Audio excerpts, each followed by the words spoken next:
Hello everyone, this is Sakshi Vaishnoi and welcome to magnet brains. एक ऐसा channel जहाँ पर आपको मिलता है किंडरगार्टन से लेकर 12th क्लास तक के सारे ही सब्जेक्ट के वीडियो लेक्चर्स बिल्कुल फ्री ऑफ कॉस्ट।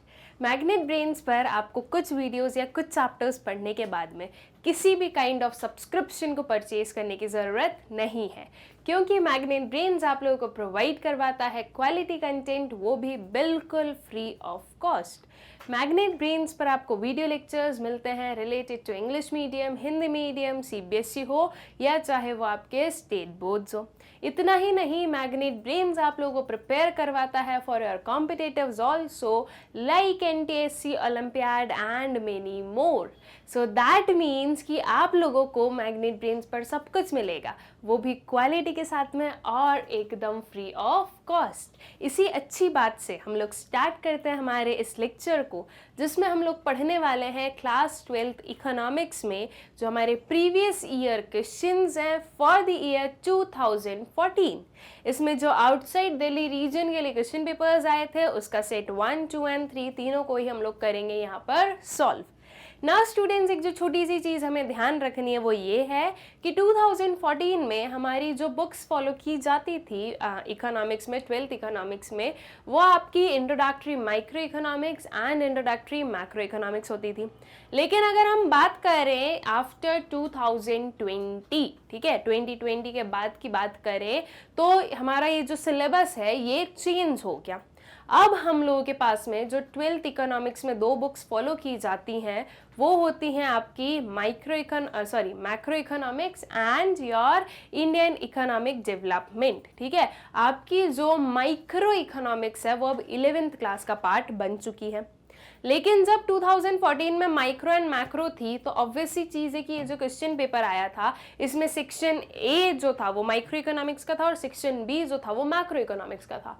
लेकिन as per are current syllabus, क्योंकि अब हमारी माइक्रो इकोनॉमिक्स 11th क्लास का पार्ट बन चुकी है, इसलिए एट प्रेजेंट यहाँ पर हम लोग जो है अपना सेक्शन ए सॉल्व नहीं करेंगे, क्योंकि वो माइक्रो इकोनॉमिक्स का सेक्शन है।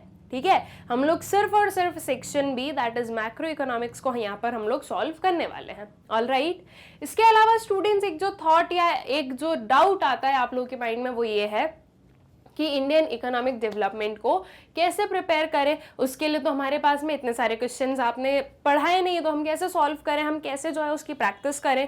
तो देखो, उसके लिए सिंपल सी चीज़ है स्टूडेंट्स, मैंने आप लोगों को एम्पल नंबर ऑफ चीज़ें करवाई है। जैसे कि जो हमारा magnet brains test paper series होती है उसके अकॉर्डिंग मैंने आप लोगों को जो चैप्टर वाइज टेस्ट है वो प्रोवाइड किए हैं। आई होप सो कि आप लोग वो देख चुके हो। उसमें था क्या, एक चैप्टर से आपके पास में नंबर ऑफ क्वेश्चंस थे और उन्हें आपको आंसर करने थे। तो अब जब आप नंबर ऑफ क्वेश्चंस एक एक चैप्टर के सॉल्व करोगे तो ऑब्वियस सी चीज़ है कि आपकी प्रैक्टिस होगी और आपको समझ में भी आएगा कि आपको कैसे आंसर्स लिखने हैं। तो अगर आप उन वीडियोज़ को देख चुके हो तो बहुत अच्छी बात है, लेकिन अगर अभी तक नहीं देखा है, अभी तक उन टेस्ट पेपर को सॉल्व नहीं किया है, तो सीधी सी चीज सिंपल सी ये करना कि इसी वीडियो के डिस्क्रिप्शन बॉक्स में चले जाना, वहां पर आपको टेस्ट पेपर के पीडीएफ भी मिल जाएंगे एंड टेस्ट पेपर के सोल्यूशन वाले वीडियोस भी मिल जाएंगे। तो वहां से जो अपने टेस्ट पेपर है उन्हें सॉल्व करो, और उन्हें जो है चेक करो मेरे सोल्यूशन वीडियोस के साथ में कि आपने जो है कितना सही लिखा है, कितना गलत लिखा है। जो नहीं समझ में है वो वहां से समझो और अपना जो इंडियन इकोनॉमिक डेवलपमेंट है उसे भी अच्छे से कंप्लीट कर लीजिए। All right, so I guess इतनी चीज़ें क्लियर है आप लोगों को। अब आगे बढ़ते हैं अपने सेक्शन बी के साथ में, दैट इज जो हमारे मैक्रो इकोनॉमिक्स का सेक्शन होने वाला है। नाउ एक जो छोटी सी चीज़ और मैं बताना चाहूँगी वो ये कि 2014 में हमारे जो एग्जाम होते थे उसका पैटर्न क्या था कि एक ही टर्म होता था, पूरा का पूरा सिलेबस जो है वो आपके एक ही एग्जाम में पूछा जाता था।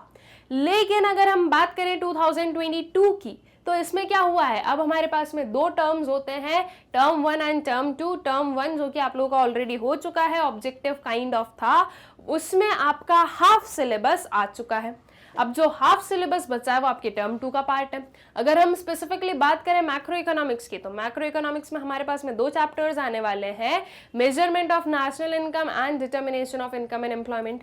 तो यहाँ पर ये जो सेक्शन बी है आपके 2014 के पेपर में, उसमें तो पूरे सिलेबस से रिलेटेड क्वेश्चंस होंगे ना, लेकिन हमें पूरे सिलेबस से रिलेटेड क्वेश्चंस नहीं चाहिए, हमें सिर्फ अपने 2 चैप्टर से रिलेटेड क्वेश्चंस चाहिए।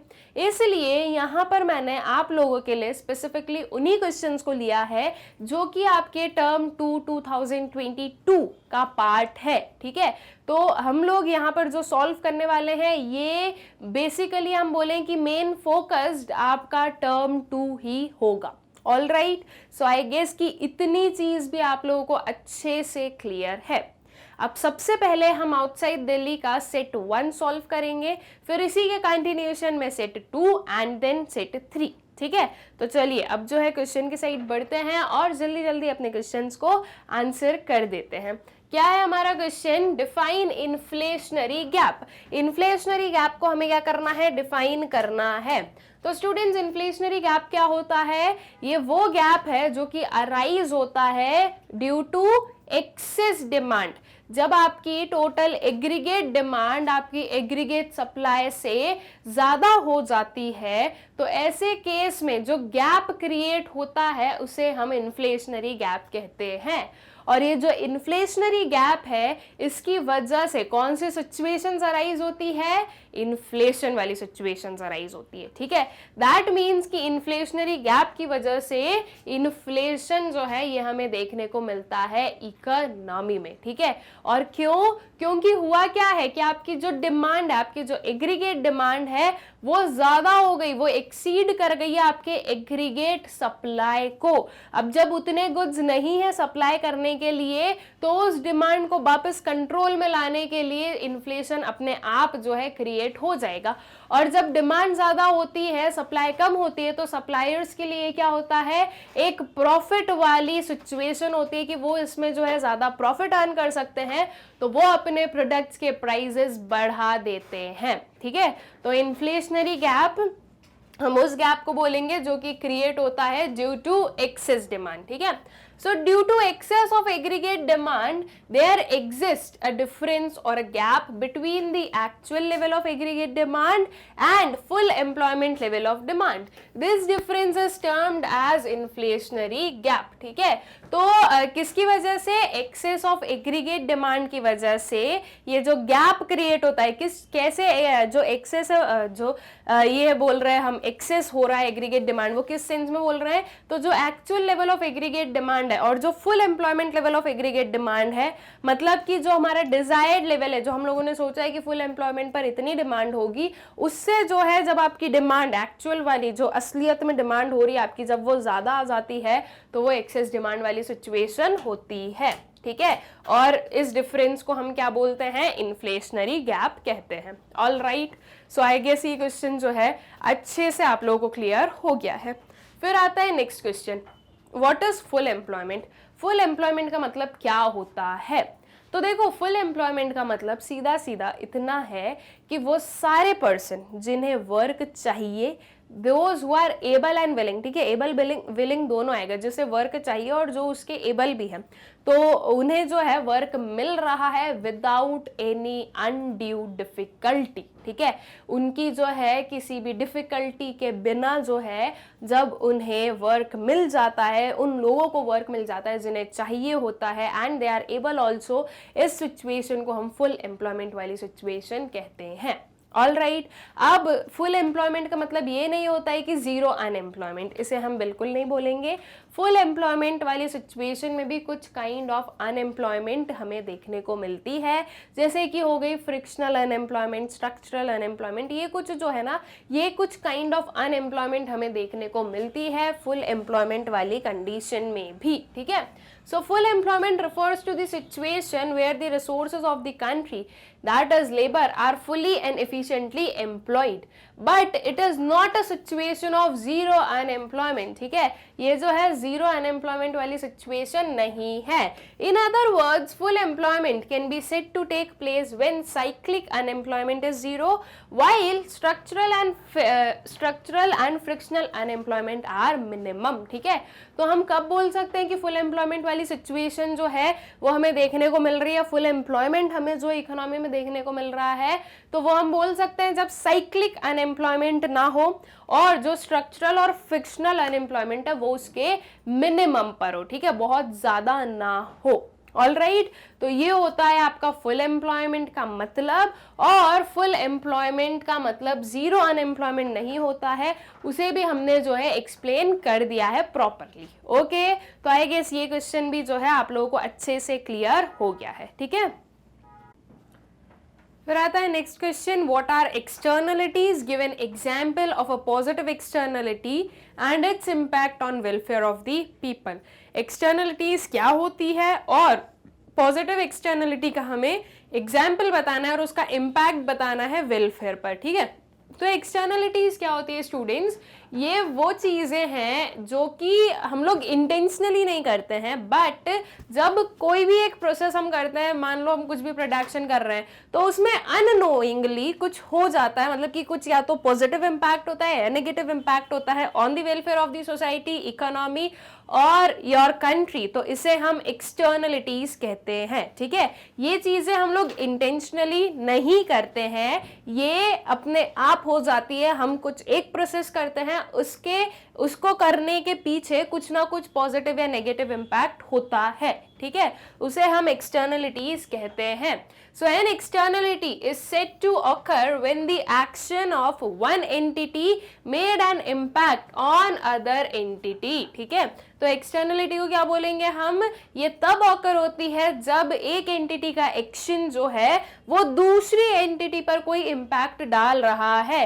जैसे कि मुझे करना है प्रोडक्शन, तो इस प्रोडक्शन प्रोसेस के थ्रू जो है मैं इस प्रोडक्शन में जो वेस्ट जनरेट हो रहा है, ठीक है, ये वेस्ट जनरेट होकर मैं उसे वाटर में डिस्पोज ऑफ कर रही हूँ।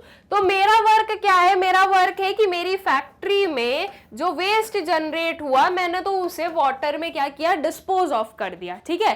बट अगर देखा जाए तो मेरे इस एक्शन की वजह से एक दूसरी एंटिटी कौन सी, वाटर, ठीक है, इन्वायरमेंट, उस पर इफेक्ट या इम्पैक्ट पड़ा है, ठीक है, वो पल्यूट हुआ है, इसे हम एक्सटर्नलिटी कहते हैं। All right, these externalities can be positive as well as negative, और ये जो एक्सटर्नलिटीज है ये पॉजिटिव और नेगेटिव दोनों ही हो सकती है। अब वो तो डिपेंड करता है कि आपके जो है एक्शंस का इफेक्ट पॉजिटिव पड़ रहा है या नेगेटिव हो रहा है, उस बेसिस पर हम बोलते हैं कि पॉजिटिव होगी या नेगेटिव होगी, ठीक है। अ positive externality occurs when the action of one person positively affects the others, ठीक है। तो पॉजिटिव एक्सटर्नलिटी कब ऑकर होती है, जब एक पर्सन के एक्शन पॉजिटिवली इफेक्ट करते हैं अदर दूसरे को, ठीक है। सो फॉर इंस्टेंस, इसका एग्जाम्पल हम लोग बता दें, plantation by a person provides fresh air to others, ठीक है, एक पर्सन ने अगर प्लांटेशन किया तो उसकी वजह से दूसरों को भी क्या मिलेगा, फ्रेश एयर मिलेगी। Also it contributes to the environment along with the increasing welfare of people. Also ये जो चीज है ये इन्वायरमेंट में भी कंट्रीब्यूट कर रही है और जो लोगों का वेलफेयर है वो इंक्रीज हो रहा है। दस plantation by person affects the life of people living on the surrounding areas, it enhances the overall welfare of the society and creates positive externality, ठीक है। तो जब कोई पॉजिटिव इम्पैक्ट होगा तो उसे हम पॉजिटिव एक्सटर्नलिटी कहते हैं, और जब नेगेटिव इम्पैक्ट होता है तो उसे हम नेगेटिव एक्सटर्नलिटी कहते हैं। ऑल राइट, फिर आ जाओ नेक्स्ट वाले क्वेश्चन पर। अब क्वेश्चन है आपके सामने, calculate marginal propensity to consume from the following data about an economy which is an equilibrium, ठीक है। ये एक इकोनॉमी के बारे में कुछ इंफॉर्मेशन गिवन है हमारे पास में, और हमें बोला गया है कि हमें क्या फाइंड आउट करना है, मार्जिनल प्रोपेंसिटी टू कंज्यूम करना है, फाइंड आउट, ठीक है। अब कैसे करेंगे, देखो बहुत ही सिंपल सी चीज है, हमें पता है कि जब इकोनॉमी इक्विलिब्रियम पर होती है तब AS is equals to AD होता है। ठीक है, अब इस AS को मैं Y लिख सकती हूँ, बिल्कुल लिख सकते हैं। तो यहाँ पर हम Y लिख दें, क्योंकि हमें पता है कि AS और Y that is aggregate supply and income जो है वो एक दूसरे के इक्वल होती है। ठीक है, तो ये आया आपका y is equals to AD को हम एक्सपैंड करके क्या लिख सकते हैं, C प्लस I, इसके कंपोनेंट्स लिख देते हैं। ठीक है, अब उसके बाद में आपके पास में नेशनल इनकम गिवन है, ऑटोनॉमस कंजम्पशन एक्सपेंडिचर गिवन है, इन्वेस्टमेंट एक्सपेंडिचर गिवन है। आपको फाइंड आउट करना है मार्जिनल प्रोपेंसिटी टू कंज्यूम। अब इसकी हेल्प से हम लोग फाइंड आउट करेंगे। कैसे करेंगे, देखो ये जो C है हमारा जो कंजम्पशन एक्सपेंडिचर है, इसे हम एक्सपैंड कर दें, इसका जो प्रॉपर पूरा फंक्शन है वो लिख दें, तो हमें पता है क्या होता है, y is equals to C को अगर एक्सपैंड करूं मैं तो क्या आ जाएगा, C बार प्लस BY और प्लस उसमें हम लिख देंगे इन्वेस्टमेंट। ठीक है, अब ये जो B है, B इज व्हाट, MPC, तो B हमें करना है फाइंड आउट। सिर्फ वो वैल्यू हमारे पास में नहीं है, बाकी सारी वैल्यूज है हमारे पास में। देख लेते हैं, आपकी national income that is Y आपने कितनी लिख दी, 2000 लिख दी। C बार आपके पास में कितना गिवन है स्टूडेंट्स, ऑटोनॉमस कंजम्पशन 200 का गिवन है, प्लस यहां पर हम लिखेंगे 2000 B प्लस इन्वेस्टमेंट है हमारे 100 का। ठीक है, अब इसको सॉल्व कर दो, 200 प्लस 100 विल गिव यू कितना, 300, और 300 को हम 2000 में से माइनस करेंगे तो कितना बचेगा हमारे पास में, 1700। ठीक है, इज इक्वल्स टू 2000 B। अब इस 1700 को डिवाइड कर दो 2000 से, इज इक्वल्स टू B आ जाएगा, 0 0 कैंसिल आउट हो गए, 17 डिवाइडेड बाय 20 कर दो तो आपका जो आंसर है वो आ जाएगा, मतलब कि जो B है दैट इज जो MPC है उसकी वैल्यू हमें मिल जाएगी। ठीक है, आप ऐसे फाइंड आउट कर सकते हो, या फिर एक और मेथड से फाइंड आउट कर सकते हो, वो ये कि आप सबसे पहले कंजम्पशन एक्सपेंडिचर की वैल्यू निकाल लो। Y कितना है आपके पास में, 2000 है, इसमें से आप माइनस कर दोगे इन्वेस्टमेंट 100 का, तो इज इक्वल्स टू C बचेगा, तो 1900 इज इक्वल्स टू क्या आ गया आपका, C आ गया। ठीक है, अब ये आपका C आ गया है। इसके बाद में जो हमारा C का फंक्शन है दैट इज ये जो है ये पुट कर दो, C is equals to C bar plus BY कर दो, आपके C में आप लिख दोगे 1900, C बार और Y की वैल्यू है ही, अब बाकी की वैल्यूज आप पुट कर और B की वैल्यू फाइंड आउट कर लोगे, तो आपके पास में कुछ यही आने वाली है। अब इसमें क्या करो, 17 को सबसे पहले डिवाइड कर दो 2 से, आंसर आ जाएगा, फिर एक जो 0 है उसके लिए एक डेसिमल हम शिफ्ट कर देंगे, तो आपका जो MPC की वैल्यू है वो आपको मिल जाएगी। All right, so I guess की क्वेश्चन क्लियर है कैसे आपको सॉल्व करना है। अब इसका सिस्टमैटिक मैनर में आंसर देख लो एक बार। एज वी नो, सबसे पहले हमने गिवन लिखा, गिवन में क्या लिखा, national income is equals to 2000, autonomous consumption expenditure is 200, investment expenditure is 100। As we know y is equals to C plus I होता है इक्विलिब्रियम पर। ठीक है, since C is equals to C bar plus CY, यहाँ पर जो मैंने अभी आपको MPC B बोला है वही चीज हमने यहाँ पर C से जो है लिखी है, तो इसमें भी कोई भी चीज गलत नहीं है। ठीक है, आप उसको C से भी डिफाइन कर सकते हो। We get y is equals to C bar plus CY plus I। ठीक है, so this would be 2000 plus 200 plus C 2000 plus 100, तो इसे हम और देखें तो 1700 is equals to 2000 C।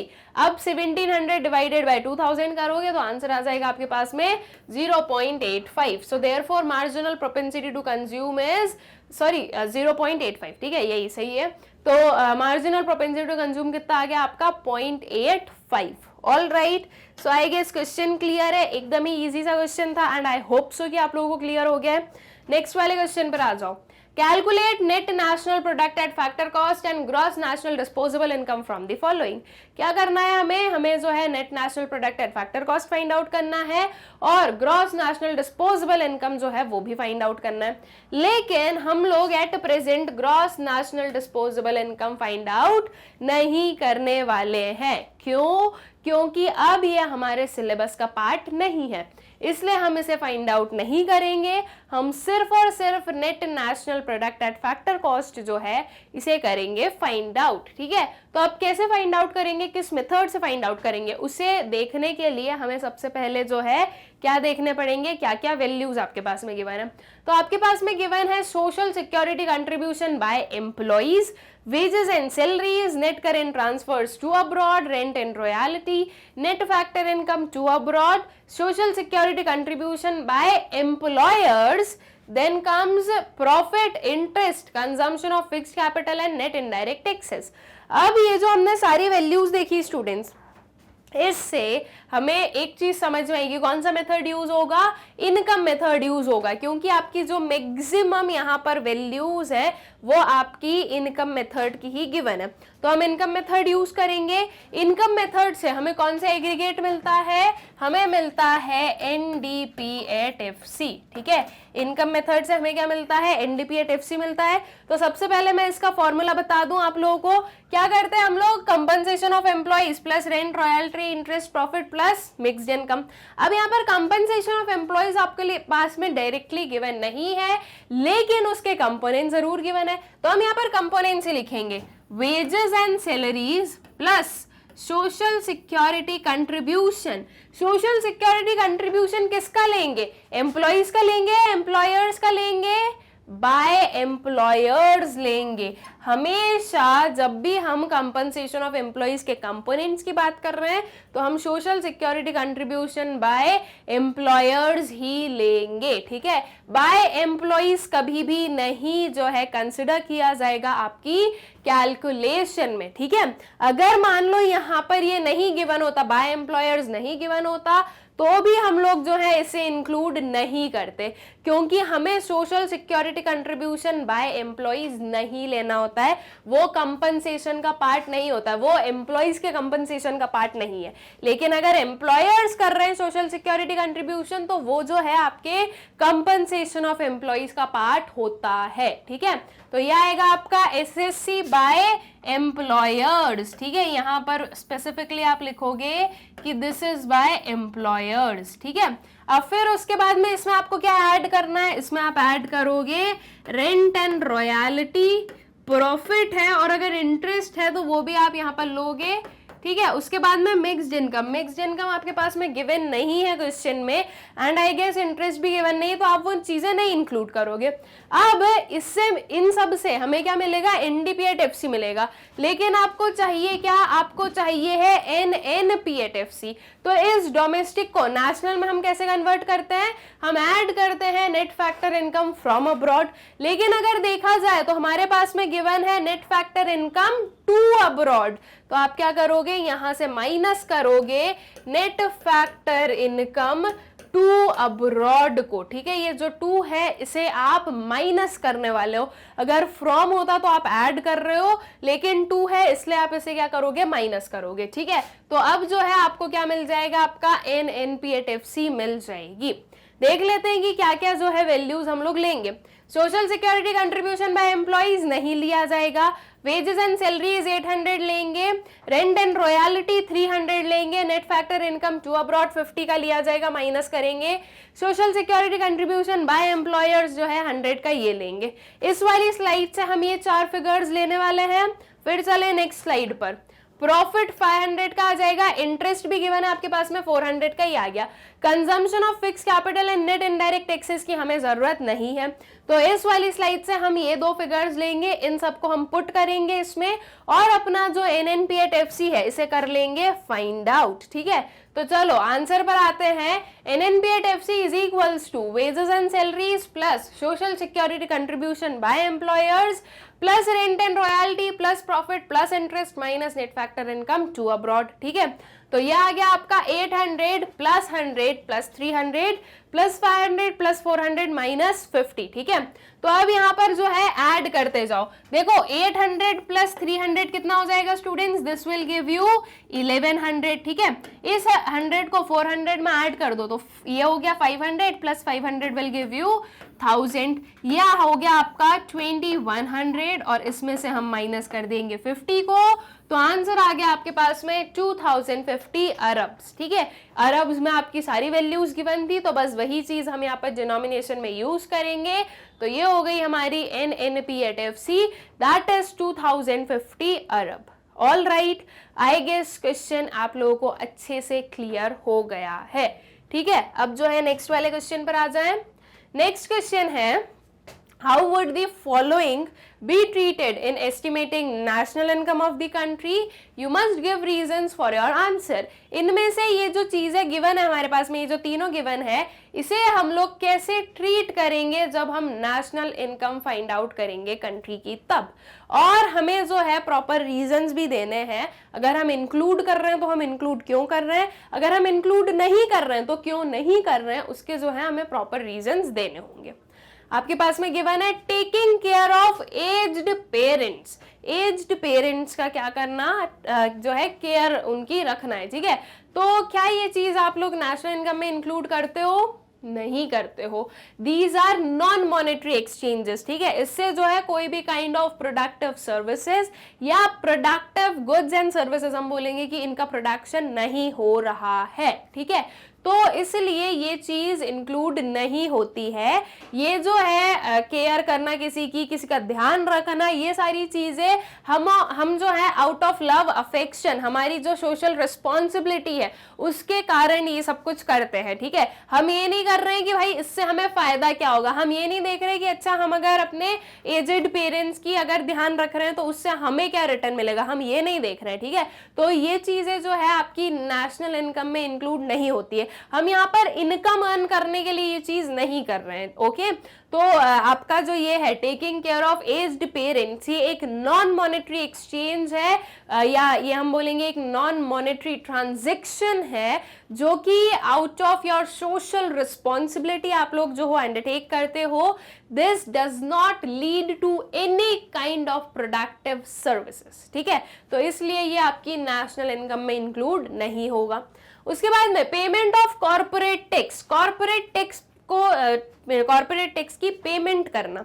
अब ये जो टैक्स है ये आपके जो है प्रॉफिट्स पर एंड आपका जो प्रॉपर पूरा प्रोडक्शन वगैरह था उसके कारण आप ये दे रहे हो। दैट मीन्स कि आपकी कोई प्रोडक्टिव चीजें हैं, आपकी कुछ प्रोडक्टिव सर्विसेज है, उसको जो है रेंडर करने के बाद में आप जो हो ये पेमेंट कर रहे हो कॉर्पोरेट टैक्स का, ठीक है।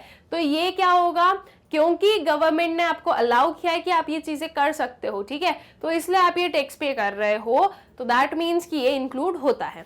Expenditure on providing policy services by the government, government जो है वो क्या कर रही है, एक्सपेंडिचर इनकर कर रही है उन्होंने जो पॉलिसी सर्विसेज प्रोवाइड करने के लिए।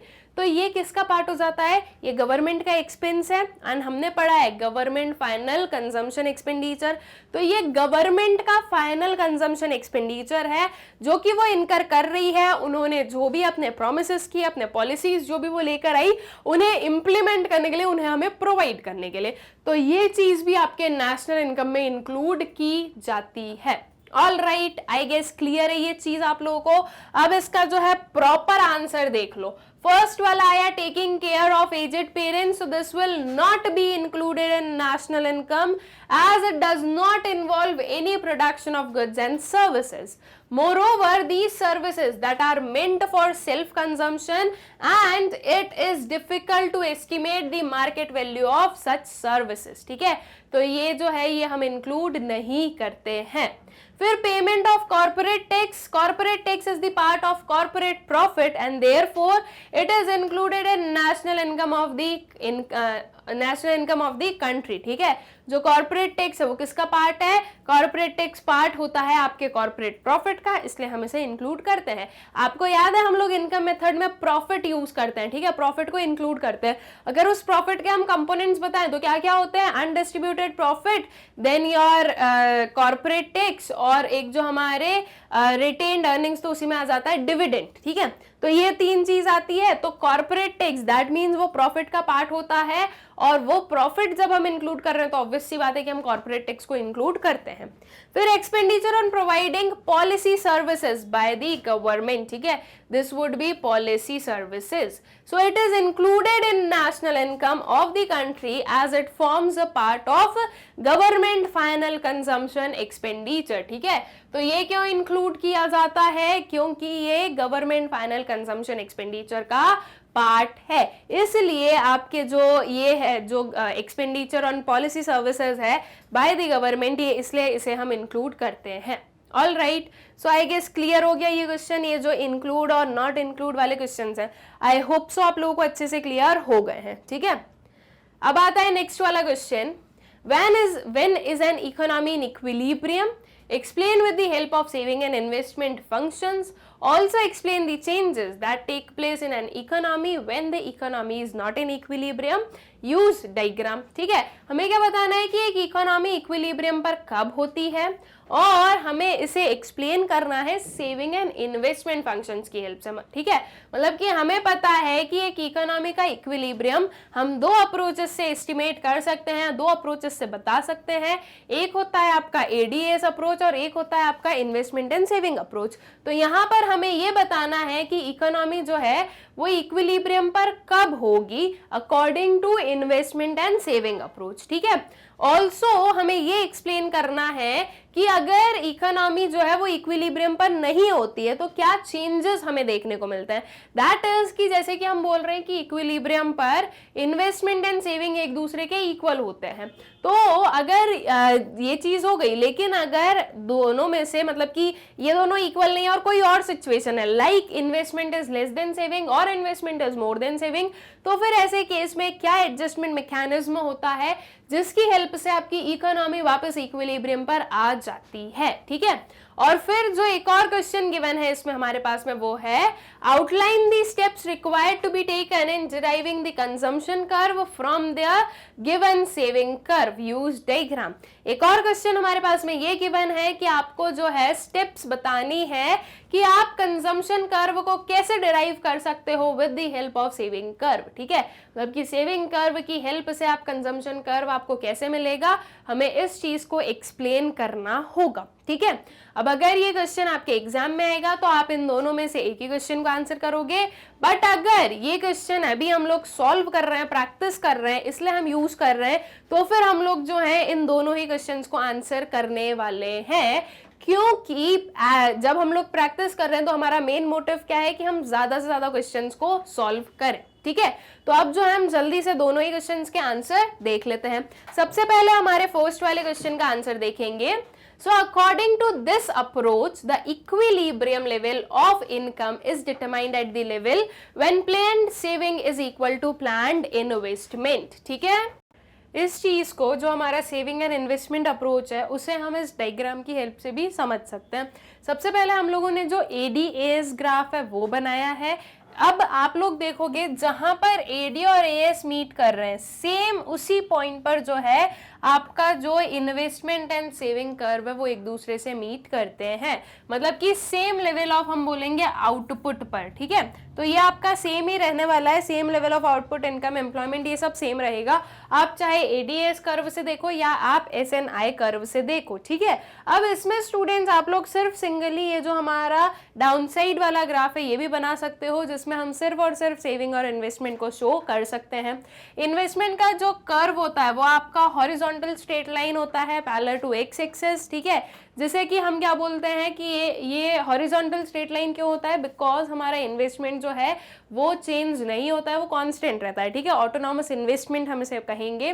और सेविंग कर्व आपके नेगेटिव एक्सिस से स्टार्ट होता है और वो जो है पॉजिटिव एक्सिस तक जाता है। ठीक है, एट दिस पॉइंट, इस वाले पॉइंट पर जब एक्स और आपकी मतलब कि जो आपका सेविंग कर्व है वो एक्स एक्सिस पर मीट करता है, उस टाइम पर आपकी सेविंग 0 होती है। और फिर उसके बाद में ये दोनों जहां पर मीट करते हैं आपका एसएनआई, उस पॉइंट पर हम बोलेंगे कि हमारी जो इकोनॉमी है वो इक्विलिब्रियम पर है। और जब इसी सेविंग कर्व को हम और एक्सटेंड करते हैं तो ये हमारे पास में जो ग्राफ आता है उसे वो हमारा सेविंग ग्राफ बन जाता है। ठीक है, और हमें यहाँ पर इक्विलिब्रियम चाहिए, तो हमने बताया कि इक्विलिब्रियम ई पॉइंट पर मिल गया, that is S is equals to I. अब हमारे पास में सिचुएशन आती है when saving is more than investment. Saving is more than investment कहां पर होगी, आपके इस इक्विलिब्रियम पॉइंट के राइट हैंड साइड पर, जब आपका सेविंग कर्व क्या है, अबव है आपके इन्वेस्टमेंट कर्व से। तो इस वाली सिचुएशन में क्या होता है और कैसे हमारा ये जो सेविंग जो मोर देन इन्वेस्टमेंट है ये कैसे वापस जो है आपकी इक्वल बनती है। ठीक है, ये जो एक्सेस वाली चीज है ये वापस हमारे इक्विलिब्रियम तक कैसे पहुंचती है, हमें ये बताना है। तो देखो सेविंग ज्यादा हो रही है, अब इस चीज को बहुत ही क्लियरली हमें समझना है। सेविंग ज्यादा हो रही है मतलब कि लोग कंजम्पशन कम कर रहे हैं। ठीक है, सेव ज्यादा कर रहे हैं तो ऑब्वियसली चीज है कंज्यूम कम कर रहे हैं, तो दैट मीन्स कंजम्पशन कम हो रहा है। तो मैं ये बोल दूं कि हमारी जो एग्रीगेट डिमांड है वो लेस देन हो जाएगी किसके, एग्रीगेट सप्लाई के। ठीक है, सारे जो हमारे इन्वेस्टर्स हैं, हम बोले जो सारी फर्म्स है वो इन्वेस्टमेंट जो है वो कम कर रहे हैं और आपकी सेविंग ज्यादा हो रही है। ठीक है, मतलब कि जितना वो लोग इन्वेस्टमेंट कर रहे हैं उससे ज्यादा आप सेव कर रहे हो, दैट मीन्स कि उनके इन्वेस्टमेंट के बराबर आप कंजम्पशन नहीं कर रहे हो। ये सिचुएशन होती है कि एडी जो है वो आपके एएस से कम हो गया।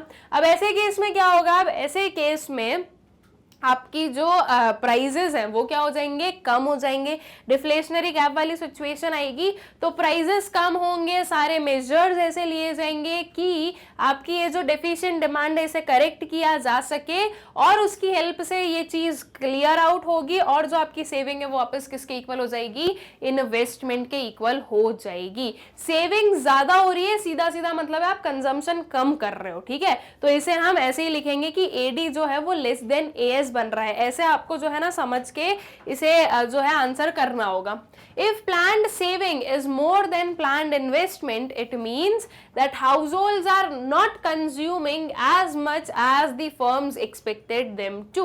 As a result, the inventory rises above the desired level. ठीक है, तो अगर planned saving किससे ज्यादा हो जाए आपके planned investment से, तो इसका मतलब क्या है कि households उतना consume नहीं कर रहे हैं जितना उनसे expect किया गया था, जितना फर्म्स ने एक्सपेक्ट किया था कि वो कंज्यूम करेंगे। ठीक है, और इसी के रिजल्ट में हम क्या बोल रहे हैं कि जो इन्वेंट्री है वो डिजायर्ड लेवल से ज्यादा राइज हो जाती है, मतलब कि जो स्टॉक रखा हुआ है फर्म्स के पास में वो ज्यादा हो जाता है। जब स्टॉक ज्यादा होगा तो वो अपना प्रोडक्शन रोक देंगे, ठीक है, या कम कर देंगे, और फिर उसके जब प्रोडक्शन कम किया जाएगा तो एम्प्लॉयमेंट भी कम होगा। ठीक है, एम्प्लॉयमेंट कम होगा तो अब लोगों के पास में मनी कम होगा। ठीक है, तो अब वो सेव कम करेंगे और कंज्यूम ज्यादा करेंगे, क्योंकि जब मनी कम होगा तो उस कम मनी का कम प्रोपोर्शन ही वो सेव कर पाएंगे और ज्यादा कंजम्पशन होगा उससे। ठीक है, मतलब कि सेविंग्स जो है वो आपकी कम होने लगेगी, और ये जो सेविंग्स कम होने लगेगी तो ये किसके इक्वल आ जाएगी, आपके इक्विलिब्रियम के इक्वल हो जाएगी। ठीक है,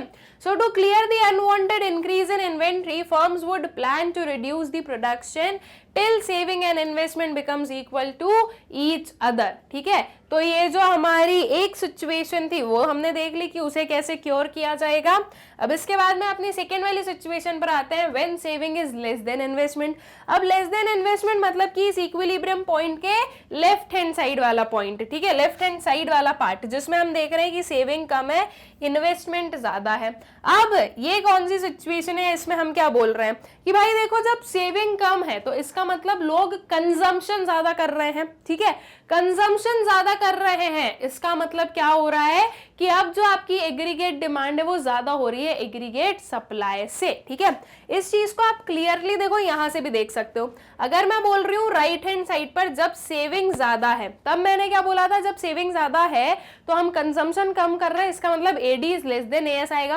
देखो यहाँ पर एडी जो है वो लेस है और ये वाला एएस का कर्व है। ठीक है, ये एएस है और ये एडी है, तो एडी आपका नीचे है किससे, एएस से। सो दैट मीन्स कि राइट हैंड साइड पर आपकी सेविंग मोर देन इन्वेस्टमेंट होती है, एडी लेस देन एएस होता है। और वही हम इसके लेफ्ट हैंड साइड पर देखें, जब सेविंग्स कम है इन्वेस्टमेंट ज्यादा है, तब हम बोल रहे हैं कि एग्रीगेट डिमांड हमारी ज्यादा होती है। तो देखो ये आपकी एग्रीगेट डिमांड और ये आपकी एग्रीगेट सप्लाई है, तो एग्रीगेट डिमांड जो है वो हमारी किससे ज्यादा है, एग्रीगेट सप्लाई से ज्यादा है इस वाले पर्टिकुलर पार्ट में। ठीक है, तो अब इसको कैसे क्योर किया जाएगा या कैसे हमारा एडजस्टमेंट मैकेनिज्म यूज होगा वो देख लें।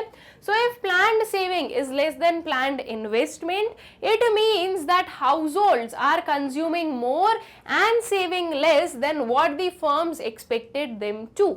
As a result, planned inventory would fall below the desired level। ठीक है, तो अगर प्लान सेविंग किससे कम हो जाए, आपके प्लान इन्वेस्टमेंट से कम हो जाए, तो इसका मतलब क्या है कि हाउसहोल्ड्स क्या कर रहे हैं, ज्यादा कंज्यूम कर रहे हैं और कम सेव कर रहे हैं जितना उनसे एक्सपेक्ट किया गया था उससे।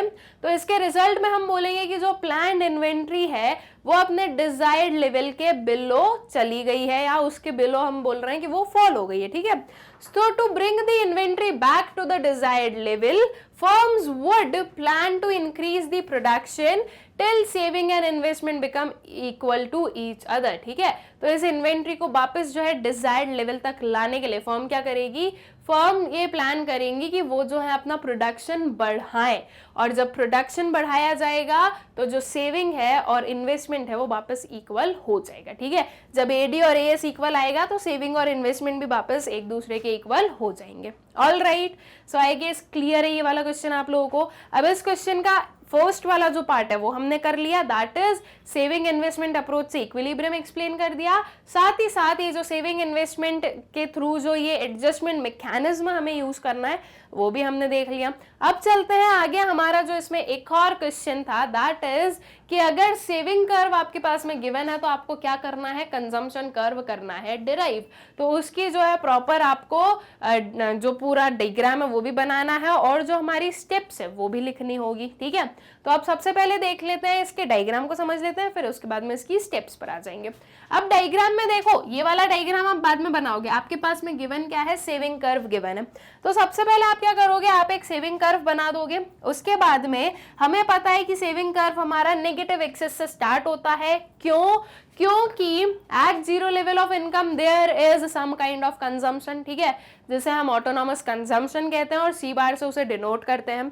तो ये जो ऑटोनॉमस कंजम्पशन हम बोल रहे हैं तो वो कहाँ से किया आपने, जीरो लेवल ऑफ इनकम पर भी आप कंजम्पशन कैसे कर पा रहे हो? तो ये हम अज्यूम करते हैं कि ये पॉसिबल है बिकॉज ऑफ डिस सेविंग, या हम बोलें कि because of our past savings. ठीक है, जो पास्ट सेविंग्स हैं उनकी हेल्प से, उन्हें यूज कर हम जो है अपना जो जीरो लेवल ऑफ इनकम है उस पर कोई ना कोई कुछ ना कुछ अमाउंट ऑफ कंजम्पशन करते हैं। ठीक है, तो इसलिए ये नेगेटिव एक्सिस से स्टार्ट होता है हमारा सेविंग कर्व।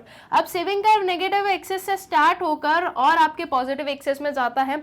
अब सबसे पहले आपको क्या देख लेना है, ये वाला पार्ट। ठीक है, ये आपको मेजर कर लेना है, दैट इज ओएस आप मेजर करोगे और ओएस के इक्वल ही आप जो है आपका कंजम्पशन कर्व बनाओगे, उसमें ये ओसी लोगे। ठीक है, आप 45 डिग्री की लाइन तो अपने आप बना दोगे, 45 डिग्री की लाइन तो हमें पता ही है कि बनती ही है। उसके बाद में OS के इक्वल आपका OC होगा, दैट इज ये है आपका माइनस सी बार और इसे हम कहेंगे सी बार। ठीक है, उसके बाद में वो पॉइंट जहां पर आपकी सेविंग कर्व कौन से आपके एक्स एक्सिस को जो है क्रॉस कर जा रही है, हम बोले कि एक्स एक्सिस को मीट कर रही है, उस वाले पॉइंट से आपको क्या करना है, एक स्ट्रेट लाइन ड्रॉ करनी है अबव। ठीक है, और ये आपको आपके इस y तक लेके जानी है। ये वाला ग्राफ आप, ये वाली जो लाइन है आपके पास में 45 डिग्री वाली, ये ऑलरेडी आप बना चुके होगे। तो ये यहाँ से आपको एक जो है स्केल की हेल्प से एक स्ट्रेट लाइन बनाकर यहाँ पर एक पॉइंट ड्रॉ कर देना है। इसे हमने नेम दे दिया ई। इस वाले पॉइंट पर आपकी जो सेविंग है वो जीरो होती है। तो जब सेविंग जीरो होती है तो इसे हम बोलते हैं कि हमारा जो कंजम्पशन है वो किसके इक्वल होता है, इनकम के इक्वल होता है। क्योंकि कंजम्पशन एंड इनकम इक्वल है, इसीलिए जो है आपकी सेविंग जीरो होती है। ठीक है, तो अब आपको क्या करना है, आपके पास में ये वाला एक पॉइंट है और ये वाला एक पॉइंट है। तो अब आप क्या करोगे, अब आप सी और ई को करोगे ज्वाइन, सी और ई को ज्वाइन करके इसी पर्टिकुलर लाइन को आप एक्सटेंड कर दोगे और ये जो हमारा सीसी कर्व आपको दिख रहा है ये हमारा कंजम्पशन कर्व बन जाता है। ठीक है, तो हमें जो कर्व चाहिए वो हमने यहाँ पर ड्रॉ कर दिया है with the help of saving curve. हमें बेसिकली दो पॉइंट्स की जरूरत होती है, एक होता है स्टार्टिंग पॉइंट और एक किस डायरेक्शन में हमें बनाना है। तो उसके लिए ये जब सेविंग जीरो है तो आपका c is equals to y है, वहां से आप स्केल रखो और आपकी एक स्ट्रेट लाइन ड्रॉ कर दो तो आपका जो कंजम्पशन कर्व है ये बन जाएगा। All right, so I guess question जो है क्लियर है, जो डायग्राम है वो आप लोग को क्लियर है। अब जो है इसका क्या देख लें, प्रॉपर जो इसकी स्टेप्स है वो देख लें। So derivation of consumption curve from saving curve. In the lower part of the diagram minus C bar plus S Y is the saving curve. ठीक है, ये जो लोअर पार्ट ऑफ डायग्राम है इसमें हम बोल रहे हैं minus C bar plus S Y क्या है, हमारा सेविंग कर्व है। ठीक है, ये एस इज व्हाट, एमपीएस। ठीक है, तो और ये माइनस सी बार, क्योंकि आपका सी बार तो कंजम्पशन में आता है और उसी को हम जब नेगेटिव में लेते हैं दैट इज डिस सेविंग हम शो करते हैं, वो माइनस सी बार आ गया। OS equal to minus C bar represents the saving at zero level of income. ठीक है, ये जो OS है ये क्या रिप्रेजेंट कर रहा है कि जीरो लेवल ऑफ इनकम पर कितनी सेविंग्स है। Now steps for derivation of consumption curve from the saving curve are as follow. सबसे पहले आया है corresponding to minus C bar in the saving function we have C bar in the consumption function. ठीक है, ये जो minus C bar हम बोल रहे हैं हमारे सेविंग फंक्शन में, इसके करस्पॉन्डिंग हम यहाँ पर लेते हैं C bar अपने कंजम्पशन फंक्शन में. ठीक है, that is it represents the autonomous consumption और the consumption at zero level of income. ठीक है, और ये क्या रिप्रेजेंट कर रहा है आपकी ऑटोनॉमस कंजम्पशन, या फिर हम इसे बोलेंगे कि this is the consumption at zero level of income. The autonomous consumption is financed by drawing down savings. ठीक है, जो ऑटोनॉमस कंजम्पशन है उसे आप कैसे फाइनेंस करते हो, सेविंग्स को यूज कर कर. ठीक है, तो ये होता है आपका क्या, करस्पॉन्डिंग टू माइनस सी बार हमने बता दिया, हमारी फर्स्ट वाली स्टेप हो गई. ठीक है, अब जो है इसकी जो नेक्स्ट स्टेप है वो मैंने आपको सारी एक्सप्लेन कर दी है, हम सिर्फ यहां से देख लेते हैं. At point R saving equals 0, this suggests that whole of income is spent on consumption, that is y is equals to C. This point is also known as break even point. This is shown by point E in the upper panel denoting y is equals to C. हमने E और R दोनों देख लिया था. अब उसके बाद में क्या करना है, आपको C और E को कर देना है ज्वाइन, और आपको जो है एक straight upward sloping consumption curve मिल जाएगा. तो CC is the required consumption curve. ठीक है, तो ये कुछ हमारी स्टेप्स हो जाती है जिससे कि हम लोग अपने सेविंग कर्व से कंजम्पशन कर्व तक पहुंच जाते हैं. All right, so I guess कि ये क्वेश्चन भी आप लोगों को अच्छे से क्लियर हो गया है. ठीक है, अब इसी के साथ में हम लोग आउटसाइड दिल्ली का जो सेट 1 है इसे कर लेते हैं कंप्लीट. अब हमारे पास में है सेट 2. नाउ स्टूडेंट्स, सेट 2 में हम सिर्फ उन क्वेश्चंस को सॉल्व करने वाले हैं जो कि डिफरेंट है, डिफरेंट फ्रॉम योर सेट 1. देखो ऐसा होता है कि जब ये आपके क्वेश्चन पेपर्स आते हैं, कहने को आते हैं अलग अलग सेट, लेकिन बहुत सारे क्वेश्चंस होते हैं जो कि सिमिलर होते हैं एंड कुछ क्वेश्चंस होते हैं जो कि डिफरेंट होते हैं. तो जो सिमिलर क्वेश्चंस हैं उन्हें हम लोग सॉल्व नहीं कर रहे हैं, सिर्फ जो डिफरेंट क्वेश्चंस हैं इन्हें हम लोग सॉल्व कर लेते हैं और समझ लेते हैं कि हमें कैसे सॉल्व करना होता है. ठीक है, तो चलिए हम लोग जो है अपना सेट 2 स्टार्ट कर लेते हैं. सेट 2 में जो हमारा क्वेश्चन है वो है आपका डिफाइन डिफ्लेशनरी गैप. ठीक है, हम लोगों ने सेट 1 में इन्फ्लेशनरी गैप डिफाइन किया था, सेट 2 में अब हम डिफाइन करेंगे deflationary gap. So what is deflationary gap? ये वो गैप है जो कि अराइज होता है किस वजह से, डेफिशिएंट डिमांड की वजह से, डेफिशिएंट डिमांड के कारण. ठीक है, उसे हम डिफ्लेशनरी गैप कहते हैं. सो due to deficiency in the aggregate demand, there exists a difference or gap between the actual level of aggregate demand and full employment level of demand.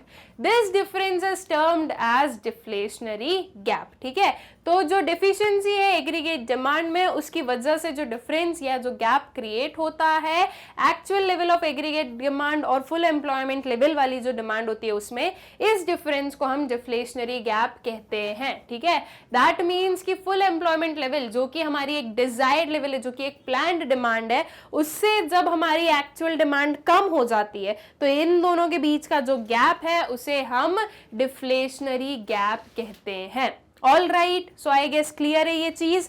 फिर इसके बाद में आते हैं नेक्स्ट वाले क्वेश्चन पर. Calculate investment expenditure from the following data about an economy which is in equilibrium. ठीक है, क्या करना है हमें इन्वेस्टमेंट एक्सपेंडिचर कैलकुलेट करना है इस डेटा का जो कि हमारी इकोनॉमी के बारे में गिवन है, दैट इज ऑन इक्विलिब्रियम. ठीक है, हमारी जो इकोनॉमी के बारे में ये इंफॉर्मेशन, ये जो डेटा गिवन है, इसके हमें अपना क्या फाइंड आउट करना होगा, इन्वेस्टमेंट एक्सपेंडिचर करना होगा फाइंड आउट. क्या क्या चीजें गिवन है, नेशनल इनकम गिवन है, marginal propensity to save given है, ऑटोनॉमस कंजम्पशन एक्सपेंडिचर गिवन है. तो अब हमें क्या कर लेना है, अब हमें फाइंड आउट कर लेना है अपना जो इन्वेस्टमेंट एक्सपेंडिचर है ये. ठीक है, तो हमें पता है स्टूडेंट्स एट इक्विलिब्रियम y क्या होता है, y is equals to c plus i होता है. अगर मैं c फाइंड आउट कर लूं तो i बहुत इजीली फाइंड आउट कर लूंगी. c को हम कैसे फाइंड आउट कर सकते हैं, हमें पता है c का फंक्शन क्या होता है, c is equals to c bar plus by होता है. ठीक है, c बार आपके पास में गिवन है क्या, ऑटोनॉमस कंजम्पशन एक्सपेंडिचर गिवन है, तो इसे हम लिखेंगे 100 प्लस बी क्या है आपका marginal propensity to save given है आपके पास में 0.2, लेकिन अगर हम बात करें बी की तो बी का मतलब क्या होता है मार्जिनल प्रोपेंसिटी टू कंज्यूम।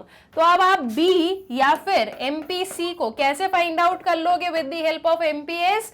बहुत ही सिंपल है, हम क्या करेंगे 1 माइनस एमपीएस कर देंगे, so that would be 1 minus 0.2, ये हो जाएगा आपका 0.8। ठीक है, तो बस इसे हम यहाँ पर लिख देंगे, बी हमने लिखा 0.8 मल्टीप्लाइड बाय y कितना है आपके पास में 1000। ठीक है, ये हो गया। अब इसे 100 एज इट इज ले लू मैं, प्लस 0.8 इंटू 1000 करना है। क्या करो सिंपल, एक डिजिट के पहले जो है डेसिमल है, पीछे से एक जीरो को कैंसिल आउट कर दो, अब कितना बचा 100। ठीक है, और इधर भी अज्यूम करो कि अब 8 है, अब हमने डेसिमल का काम खत्म कर दिया। अब 8 इंटू 100 कर देंगे तो ये हो जाएगा आपका 800। ठीक है, तो 100 प्लस 800 विल गिव यू 900। ये आपके सी की वैल्यू निकली है, दैट इज आपका कंजम्पशन एक्सपेंडिचर कितना आ गया 900 आ गया।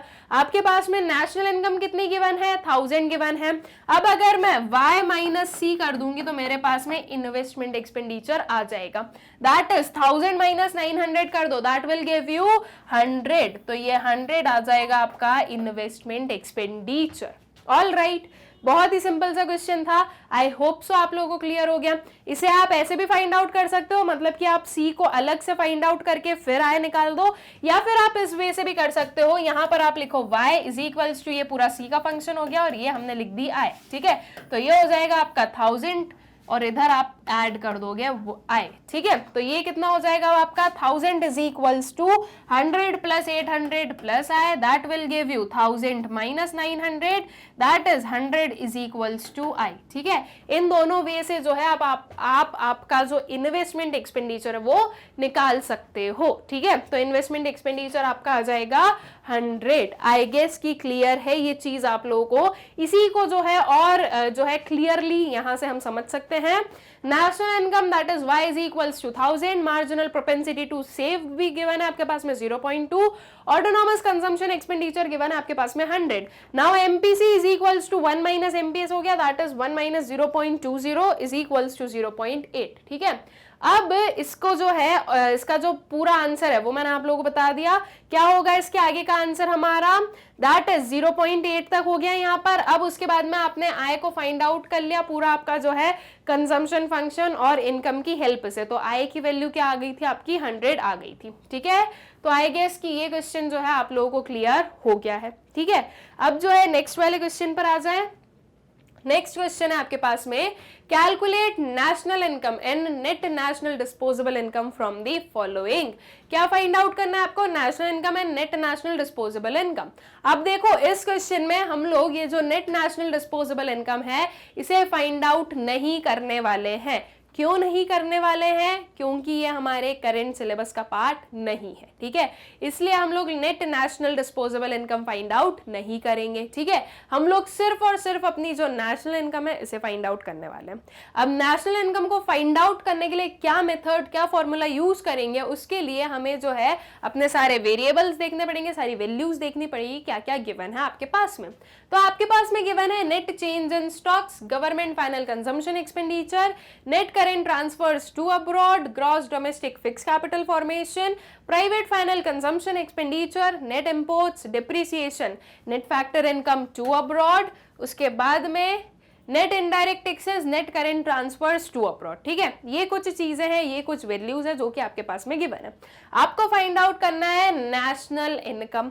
अब ये जो हमारे पास में वेरियस जो वैल्यूज गिवन है स्टूडेंट्स, ये सारी आपके किस मेथड की है, so this is of GDP at MP, या हम बोले एक्सपेंडिचर मेथड की। ठीक है, एक्सपेंडिचर मेथड से आपको कौन सा एग्रीगेट मिलता है, जीडीपी एट एमपी मिलता है। तो सबसे पहले जीडीपी एट एमपी का मैं फॉर्मूला ले लें हम लोग, दैट इज हमारे एक्सपेंडिचर मेथड से जो होने वाला है, GDP at MP is equals to private final consumption expenditure plus government final consumption expenditure plus, इसमें अब आप क्या करोगे, ग्रॉस डोमेस्टिक कैपिटल फॉर्मेशन आपको ऐड करना होता है। लेकिन अगर हम यहां पर देखें तो क्या गिवन है, gross domestic fixed capital formation.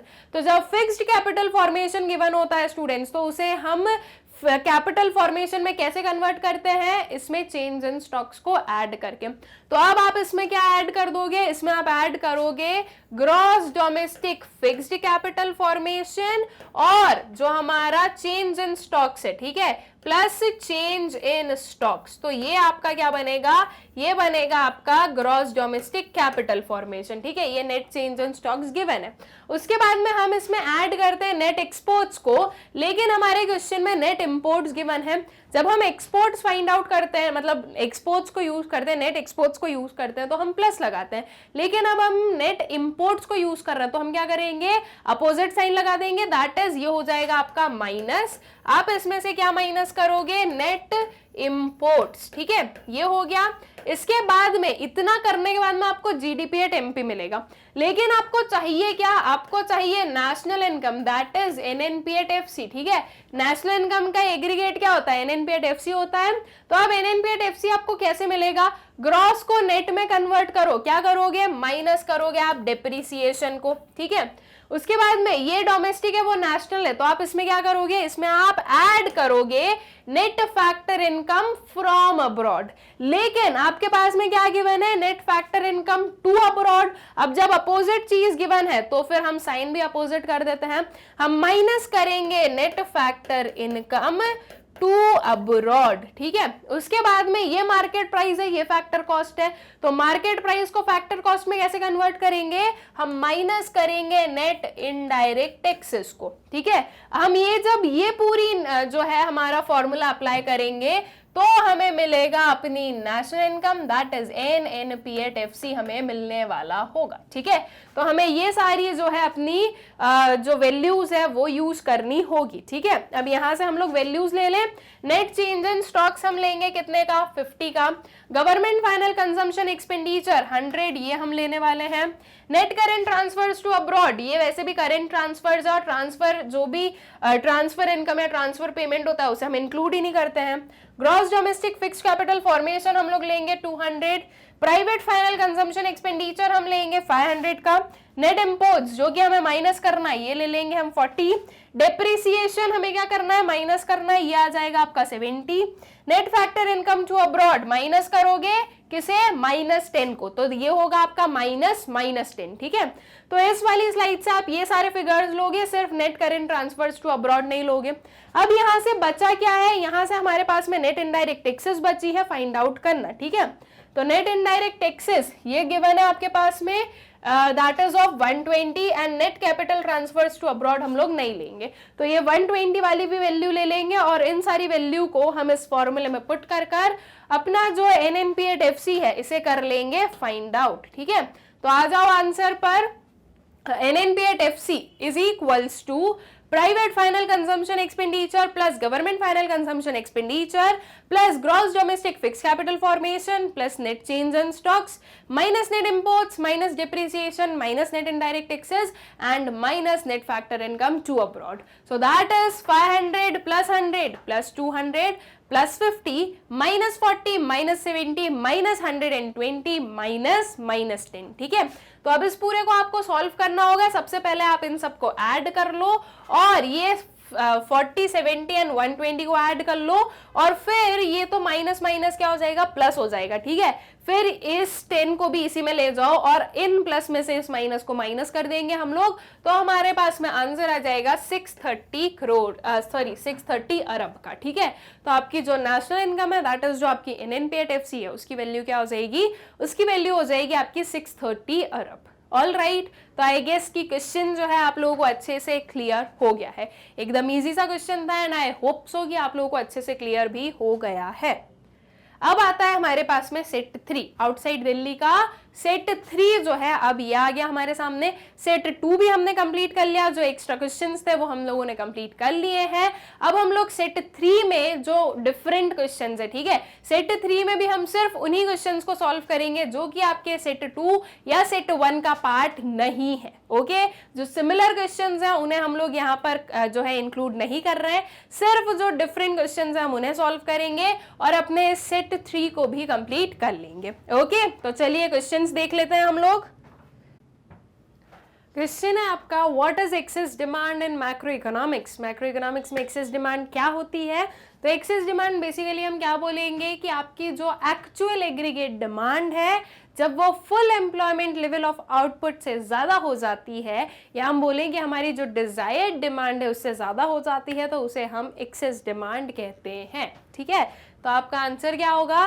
Eight full employment level of output the excess of aggregate demand over aggregate supply is called excess demand. ठीक है, या फिर हम इसे सिंपली ऐसा भी बोल सकते हैं कि भाई एग्रीगेट सप्लाई से ज्यादा जब एग्रीगेट डिमांड होती है तो हम उसे क्या बोलते हैं? एक्सेस डिमांड कहते हैं। ठीक है, तो ये हो जाती है हमारी एक्सेस डिमांड की शॉर्ट एंड स्वीट सी डेफिनेशन। ऑलराइट, फिर आता है next question, Calculate autonomous consumption expenditure from the following data about an economy which is an equilibrium। हमारे पास में ये इंफॉर्मेशन गिवन है और ये बोला गया है कि इकोनॉमी कहाँ पर वर्क कर रही है? इक्विलिब्रियम पर है। ठीक है, तो अब जब इकोनॉमी इक्विलिब्रियम पर है और कुछ ये इंफॉर्मेशन है आपके पास में, तो आपको फाइंड आउट करना है autonomous consumption expenditure, that is C bar आपको करना है फाइंड आउट। तो देख लेते हैं कि क्या क्या चीजें गिवन है और क्या हमारी जो है सी बार की वैल्यू होने वाली है। नेशनल इनकम गिवन है, marginal propensity to save given है, इन्वेस्टमेंट एक्सपेंडिचर गिवन है। अब हमें पता है कि इक्विलिब्रियम पर y is equals to C plus I होता है। ठीक है, और यहाँ पर आपके पास में क्या गिवन है? Marginal propensity to save. तो हमें जो है बी या फिर हम बोले एमपीसी की जरूरत होगी, तो उसे आप एमपीएस की हेल्प से कैसे फाइंड आउट करोगे? We know MPC is equals to 1 minus MPS होता है। ठीक है, so this would be equal to 1 minus 0.3, ये हो जाएगा आपका 0.7। ठीक है, ये आ जाएगी आपकी एमपीसी की वैल्यू, दैट इज हम इसे बी बोलेंगे। अब हमें पता है कि सी का जो फंक्शन है वो क्या होता है? वो होता है आपका सी बार प्लस बी वाई। ठीक है, और इसमें मैं प्लस कर दूं आई को, दैट इज ये आपकी इनकम, ये आपका कंजम्पशन, ये आपका इन्वेस्टमेंट। ठीक है, अब जो है वैल्यूज पुट कर दो। आपकी इनकम हो गई 500 की, सी बार हमें फाइंड आउट करना है, बी आपके पास में कितना है? 0.7 इनटू ये 500 करेंगे हम, प्लस आई कितना है हमारा? 100 है। ठीक है, अब इसको सॉल्व कर दो स्टूडेंट्स, इस 500 को एज इट इज 500 रहने दो, यहां पर आ जाएगा आपका सी बार प्लस, अब क्या करो, यहां पर एक डिजिट के पहले डेसिमल है तो पीछे से एक जीरो को कैंसिल आउट करो। 7 इंटू 5 कितना होता है? 35 होता है, और ये एक जीरो बचा हुआ है, ये एक जीरो लगा दिया, तो 0.7 इंटू 500 करोगे तो आपके पास में 350 आएगा। इसमें आपने प्लस कर दिया 100, now 350 plus 100 will give you 450। 500 में से हम उसे क्या कर देंगे? माइनस कर देंगे, इधर प्लस है, जब वो लेफ्ट हैंड साइड पे आ रहा है तो वो हो जाएगा माइनस, तो 500 minus 450 will give you C bar, that is 50 rupees का हमारा क्या हो जाएगा? सी बार हो जाएगा, that is autonomous consumption expenditure हमें 50 देखने को मिला। ठीक है, तो ये जो पूरा हमने सॉल्व किया उससे हमारी सी बार की वैल्यू कितनी आ गई? 50 आ गई है। एंड आई होप सो कि आप लोगों को जो है ये चीज अच्छे से क्लियर भी हो गई है, अच्छे से समझ में आ गई है। ठीक है, तो अब जो है इसी का जो सोल्यूशन एक बार अच्छे से देख लीजिए। सबसे पहले हमने गिवन लिख दिया national income that is y is equals to 500, investment expenditure is 100, marginal propensity to consume that is 1 minus MPS is equals to कितना आ जाएगा आपका? 0.70 आ गया वो। उसके बाद में we know that y is equals to C plus I होता है, that is y is equals to C bar plus B Y plus I. ये सारी वैल्यूज हमने पुट की, इसे सॉल्व किया तो सी बार की वैल्यू कितनी आ गई आपकी? 50 आ गई। All right, I guess clear हो गई आप लोगों को क्वेश्चन अच्छे से प्रॉपरली जो है। आई होप सो कि ये क्वेश्चन आप लोगों को क्लियर हो गया है। ठीक है, अब जो है आगे बढ़े नेक्स्ट वाले क्वेश्चन पर। अब नेक्स्ट क्वेश्चन है हमारे पास में, calculate the net national product at market price and gross national disposable income from the following. ठीक है, तो अब इस क्वेश्चन में स्टूडेंट्स जो ग्रॉस नेशनल डिस्पोजेबल इनकम है इसे हम लोग फाइंड आउट नहीं करेंगे। क्यों नहीं करेंगे? क्योंकि ये ऑलरेडी हमारे नॉट ऑलरेडी, क्योंकि ये हमारे सिलेबस का पार्ट नहीं है। ठीक है, तो इसलिए हम ग्रॉस नेशनल डिस्पोजेबल इनकम को फाइंड आउट नहीं करेंगे। ये 2014 में सिलेबस में होता था इसलिए उस टाइम पूछा गया, लेकिन एट प्रेजेंट हम बात करें तो ये हमारे सिलेबस का पार्ट नहीं है, इसलिए हम इसे फाइंड आउट नहीं कर रहे हैं। हम सिर्फ और सिर्फ net national product at market price को फाइंड आउट करने वाले हैं। अब कौन से मेथड से फाइंड आउट करेंगे, इसके लिए जो वैल्यूज हमारे पास में गिवन है वो देख लें हम लोग। सो क्लोजिंग स्टॉक है, कंजम्पशन ऑफ फिक्स्ड कैपिटल है, private final consumption expenditure, exports opening stock, government final consumption expenditure, उसके बाद में imports, net domestic fixed capital formation, net current transfers to abroad and net factor income from abroad. ठीक है, ये सब कुछ given है। अब हमने जब सारी वैल्यूज को देखा तो हमें समझ में आया कौन सा मेथड यूज होगा, एक्सपेंडिचर मेथड यूज होने वाला है। और एक्सपेंडिचर मेथड में हमें कौन सा एग्रीगेट मिलता है, तो एक्सपेंडिचर मेथड से हमें जो है अपना जीडीपी एट एमपी मिलता है। इसका फॉर्मूला हम क्या लिखेंगे students, private final consumption expenditure plus government final consumption expenditure plus gross domestic fixed capital formation, net domestic given है तो net domestic fixed capital formation ले लो। इसमें मैंने लिखा NDFCF। ठीक है, अब ये फिक्स्ड कैपिटल फॉर्मेशन को हमारा जो नॉर्मल वाला कैपिटल फॉर्मेशन है उसमें कन्वर्ट करने के लिए हम क्या करेंगे, चेंज इन स्टॉक को ऐड करते हैं। आपके पास में क्लोजिंग स्टॉक और ओपनिंग स्टॉक गिवन है तो आप क्या करोगे, closing stock minus opening stock. ठीक है, मैं एकदम शॉर्ट में लिख रही हूं, आप लोग समझ जाओगे अभी। और इसका जो है प्रॉपर फुल में भी आंसर अभी हम लोग आगे देख ही लेंगे। तो हम इसमें क्या करेंगे, प्लस करेंगे closing stock minus opening stock, that is ये हो जाएगा आपका चेंज इन स्टॉक। और इसको नेट को ग्रॉस में कन्वर्ट करने के लिए हम इसमें ऐड करेंगे depreciation, that is consumption of fixed capital. ठीक है, CFC लिख दिया मैंने, कंजम्पशन ऑफ फिक्स्ड कैपिटल। अब इसके बाद में हमें इसमें क्या ऐड करना होता है, नेट एक्सपोर्ट्स को। नेट एक्सपोर्ट्स आप कैसे निकालते हो, एक्सपोर्ट्स माइनस इंपोर्ट करके। एक्सपोर्ट्स आपके पास में गिवन है, इंपोर्ट्स आपके पास में गिवन है, तो आप क्या कर दोगे, एक्सपोर्ट्स माइनस इंपोर्ट्स करोगे। ठीक है, इतना जब प्रोसेस करोगे तो आपको क्या मिलेगा, आपको मिलेगा जीडीपी एट एमपी। लेकिन आपको चाहिए क्या, आपको चाहिए NNP एट एमपी। तो आप क्या करोगे स्टूडेंट्स, ग्रॉस को नेशनल में कन्वर्ट, ग्रॉस को नेट में कन्वर्ट करने के लिए आप माइनस करोगे CFC, that is consumption of fixed capital, depreciation जिसे हम बोलते हैं। ये डोमेस्टिक है, ये नेशनल है, तो आप क्या करोगे, डोमेस्टिक में हम ऐड करते हैं NFIA, तो हमें क्या मिलता है, तो हमें मिलता है नेशनल। ठीक है, तो अब जब आपने इतने में ये दो एडजस्टमेंट और किए तो अब जो ये जीडीपी एट एमपी है ये कन्वर्ट हो जाएगा आपका NNP एट एमपी में। ठीक है, तो आई गेस की क्लियर है कि क्या क्या चीजें आप लोगों को करनी है। अब यहां से वैल्यूज देख लो। अब देखो, जैसे कि मैं हर बार आप लोगों को समझाती हूं कि यहां पर आपने क्या किया, प्लस किया डेप्रिसिएशन को, यहां पर आपने माइनस किया। अगर कर रहे हो तो जो दोनों जगह पर आप प्लस माइनस कर दोगे, अदरवाइज ये जो net domestic fixed capital formation है इसे आप नेट डोमेस्टिक कैपिटल फॉर्मेशन बना दो, उसे नेट ही रहने दो, कोई दिक्कत नहीं है। लेकिन फिर आप यहां से डेप्रिसिएशन को माइनस भी नहीं करोगे। अगर आप डेप्रिसिएशन ले रहे हो तो प्लस माइनस दोनों करोगे, अदरवाइज दोनों ही नहीं करोगे। ऐसे काइंड ऑफ कोई क्वेश्चंस आ जाए आपके सामने तो। ठीक है, अब यहां से वैल्यूज लेते हैं।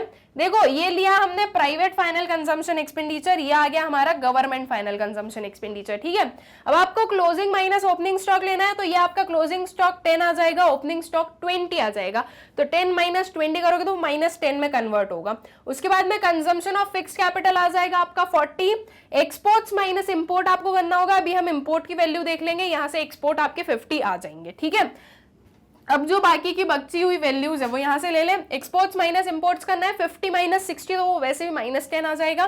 Net domestic fix capital formation आपको लेना होगा, ये आप 80 ले लोगे।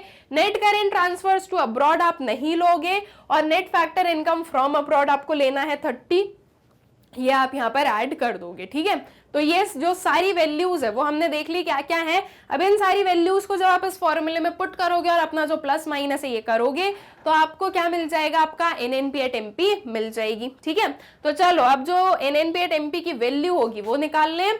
तो NNP at MP is equals to private final consumption expenditure plus government final consumption expenditure plus net domestic fix capital formation plus closing stock minus opening stock plus exports minus imports plus net factor income from abroad. अब अगर आप यहाँ पर ध्यान दो तो हमने जो है इस नेट को ग्रॉस में कन्वर्ट नहीं किया, मतलब कि हमने यहाँ पर डेप्रिसिएशन को ऐड नहीं किया, तो फिर एट दी एंड हम जो है डेप्रिसिएशन को माइनस भी नहीं करेंगे। ठीक है, अगर हम यहाँ पर ऐड करते, इस नेट को ग्रॉस में कन्वर्ट करते, तो ही हम जो है वापस अपने डेप्रिसिएशन को माइनस करते, लेकिन यहाँ पर हमने वो पर्टिकुलर प्रोसेस नहीं यूज की है, इसलिए डेप्रिसिएशन कहीं पर आया ही नहीं हमारे पूरे जो है फॉर्मूले में। ऑल राइट, आई गेस इतनी चीज क्लियर है। अब ये सारी वैल्यूज हमने पुट कर दी, 600 plus 100 plus 80 plus 10 minus 20 plus 50 minus 60 and plus 30। अब इस चीज को सॉल्व कर दो स्टूडेंट्स। हमने इन तीनों को ऐड कर दिया तो हमारे पास में 780 आ गया। ये 10 माइनस 20 क्या आएगा, -10 आएगा, ये लिखा हमने। 50 माइनस 60 की वैल्यू क्या आ जाएगी, -10, ये लिख दी, और 30 को एज इट इज लिख दिया। अब इसमें आप क्या कर दो, जो आपका 780 है, इसमें से आपने माइनस कर दिया कितना, 10, तो कितना बच गया 770, उसमें और माइनस कर दिया 10, तो कितना आ गया आपका 760 आ गया, ठीक है। दैट इज 780 में से 20 को जब आपने माइनस करा तो आपके पास में 760 आ गया, और इसमें आप ऐड कर दोगे 30, तो ये आ जाएगा आपका 790, ठीक है। तो ये जो वैल्यू है ये आपकी कितनी हो जाएगी, 790 अरब हो जाएगी। दैट इज ये 790 हो जाएगा। All right, I guess clear है ये चीज आप लोगों को। जो आपकी ये 730 नहीं होगा, 790 होगा, और कैसे हुआ है आई होप सो कि आप लोगों को अच्छे से क्लियर हो गया। ये -20 + 30 हम लोग करेंगे, दैट इज इसमें आप क्या कर दोगे, सीधा सीधा +10 आपको करना होगा, तो आपका आंसर आ जाएगा 790 अरब्स। ऑल राइट, तो आई गेस की क्वेश्चन जो है आप लोगों को अच्छे से क्लियर हो गया है। All right, and I hope so कि आपका ये जो CBSE previous year question paper है फॉर द ईयर 2014, इसमें जो हमारे सारे ही आउटसाइड दिल्ली के जो तीनों ही सेट थे, set 1, set 2 and set 3, I hope so कि तीनों ही सेट आप लोगों को अच्छे से क्लियर हो गए हैं। विद दिस हम लोग इस वाले लेक्चर को क्या करते हैं, एंड करते हैं। और एंड करने से पहले एक जो छोटी सी चीज मैं आप लोगों को एक्सप्लेन करना चाहूंगी, दैट इज मैग्नेट ब्रेन्स की वेबसाइट से वीडियोस कैसे एक्सेस करना है। तो बहुत ही सिंपल सी प्रोसेस है, आपको गूगल ओपन करना है और आपको सर्च करना है www.magnetbrains.com, तो आपकी जो वेबसाइट है वो ओपन हो जाएगी।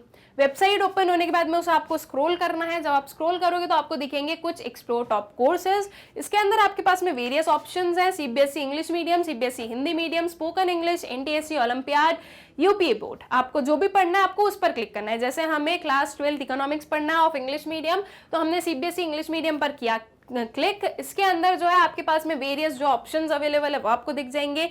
टर्म 2 एग्जाम, क्लास 12, क्लास 11 सब दिख जाएगा, ठीक है। तो आपको जो पढ़ना है आपको उस पर क्लिक करना है। जैसे कि हमने क्लास 12 हमें पढ़ना है, तो हमने क्लास 12 पर क्लिक किया। क्लास 12 पर क्लिक करने से उसके अंदर की जितनी भी अवेलेबल प्लेलिस्ट है वो आपको विजिबल हो जाएंगी। इसे आपको स्क्रॉल करना है। जब आप स्क्रॉल करोगे स्टूडेंट्स, तो आपके सामने कुछ ये आएगा। यहाँ पर आप देखोगे कि इकोनॉमिक्स की आपके पास में 4 प्लेलिस्ट है। 4 किस चीज की, 2 for your Indian economic development and 2 for your macro economics. अब 2 क्यों है, एक संदीप गर्ग और एक आपकी NCERT, ठीक है, इसलिए जो है आपकी 2 प्लेलिस्ट है। अब इसमें से आपको जो भी पढ़ना है उसके ये जो वॉच नाउ है इस पर आपको क्लिक कर देना होगा, ठीक है। इन चारों में से जो भी चीज पढ़ने है उसके जो है वॉच नाउ पर क्लिक कर दो। वॉच नाउ पर क्लिक करने से आपके सामने कुछ ये ओपन होगा। आपके पास जो है यहाँ पर वॉच चैप्टर वाइज वीडियोस आपको दिखेंगे। इसके अंदर आपके सारे चैप्टर्स और उनके अंदर के जो सारे टॉपिक्स है वो बिल्कुल सिस्टमैटिकली अरेंज्ड आपको मिल जाएंगे।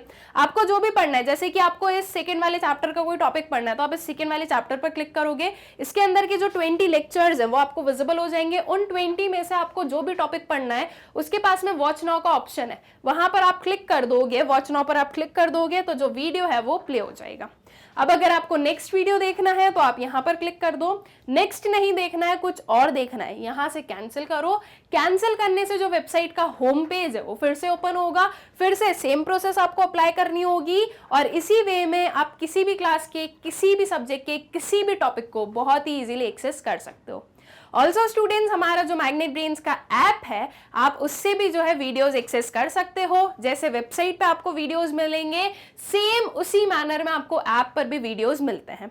तो अगर यूट्यूब पर आपको वीडियोस फाइंड आउट करने में प्रॉब्लम होती है तो आप वेबसाइट या ऐप पर जाकर आपके वीडियोस को एक्सेस कर सकते हो और अपनी जो प्रिपरेशन है, अपना जो सिलेबस है वो अच्छे से कंप्लीट कर सकते हो।